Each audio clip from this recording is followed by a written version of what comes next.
าการแพทย์เด็กได้ยกระดับการเป็นปัวเด็กในภาวะฉุกเฉินเพื่อให้ได้มาตรฐานสากลและสามารถเบิ่งแยงสุขภาพของเด็กอย่างมีประสิทธิภาพวันที่19มีนาคม2026สมาคมแพทย์เด็กลาวได้เปิดการประชุมวิชาการต่อเนื่องครั้งที่21ภายใต้หัวข้อแนวทางปฏิบัติที่ดีที่สุดในภาวะฉุกเฉินเด็กปี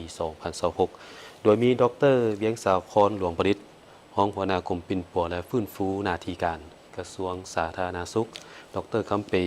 พงศวัฒน์ประธานสมาคมแพทย์เด็กลาวพร้อมด้วยผู้ต่างหน้าจากองค์การยูนิเซฟประจำลาวมีคณะอำนวยการห้องหมอหัวหน้าศูนย์เชี่ยวชาญจากมหาวิทยาลัยวิทยาศาสตร์สุขภาพและแพทย์เด็กทั่วประเทศเข้าร่วมการประชุมครั้งนี้เป็นเวทีแลกเปลี่ยนวิชาการระหว่างเชี่ยวชาญภายในและต่างประเทศโดยเฉพาะเชี่ยวชาญจากมหาวิทยาลัยขอนแก่นราชอาณาจักรไทยเพื่อแลกเปลี่ยนแนวทางการเป็นปัวใหม่ๆในภาวะฉุกเฉินของเด็กเช่นการรับมือกับการระบาดของพยาธิที่ป้องกันได้ด้วยวัคซีนการคุ้มครองภาวะสักต่อเนื่อง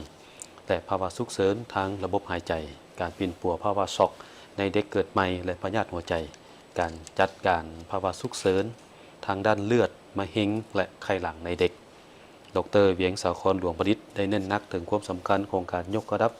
วิชาชีพแพทย์เด็กให้ทันกับวิทยาการใหม่ๆเพื่อลดพรอัตราการเจ็บเป็นและการเสียชีวิตของเด็กน้อยในประเทศลาวให้ดีขึ้นเรื่อยๆพร้อมนี้ดร.คำปีพงศวัฒน์ก็ได้นำเสนอผลงานอันพ้นเด่นของสมาคมในระยะผ่านมาที่ได้ประกอบส่วนอย่างตั้งหน้าเข้าในการพัฒนาระบบสาธารณสุขของลาวและแลกเปลี่ยนบทเรียนตัวจริงร่วมกัน